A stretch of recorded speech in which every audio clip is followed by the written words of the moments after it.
एकादश्यां निराहारः समभ्यर्च्य जनार्दन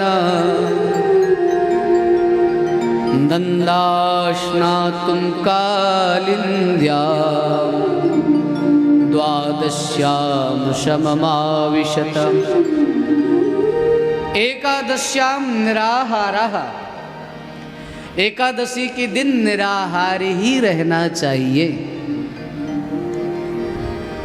अगर निराहार न रह सको तो फलाहार कर लो, पर फुलाहार तो बिल्कुल मत करो। निराहार रह करके एकादशी का व्रत करें। शमभ्यर्च जनार्दन, भगवान नारायण की अर्चना करें। कैसे? शमभ्यर्च, सम्यक प्रकार से श्री ठाकुर जी की अर्चना करें। ऐसे नहीं कि उस दिन पूजन करने के लिए नारायण बैठे और पता चला कि सब फटाफट कर दिया, हो गया पूजन। एकादशी के दिन नारायण श्री ठाकुर जी का सुंदर पूजन करना चाहिए। श्री ठाकुर जी का विशेष रूप से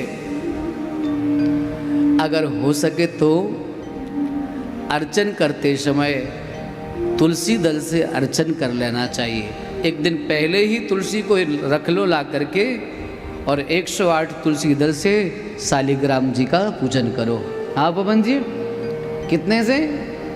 108 तुलसी दल से श्री ठाकुर जी का पूजन करो। बढ़िया प्रेम से श्री ठाकुर जी का स्तवन पूजन करके प्रणाम करो। फिर उनको उनके नाम का संकीर्तन करो। रात्रि में अगर हो सके तो जागो। अब ऐसा नहीं कि एकादशी का व्रत है और दोपहर में ही सो गए। हमारे वृंदावन में एक बाबा जी आए हैं बाहर से, उनका आज एकादशी का व्रत है, छोटे बाबा जी। अब वो एकादशी का व्रत करके बोले सुबह उठ करके गए तो हम बांके बिहारी जी का दर्शन, राधा रमन जी का दर्शन और राधा वल्लभ जी का दर्शन, सबका दर्शन करके आए। फिर इस्कॉन में सात्विक फलहार मिल रहा था।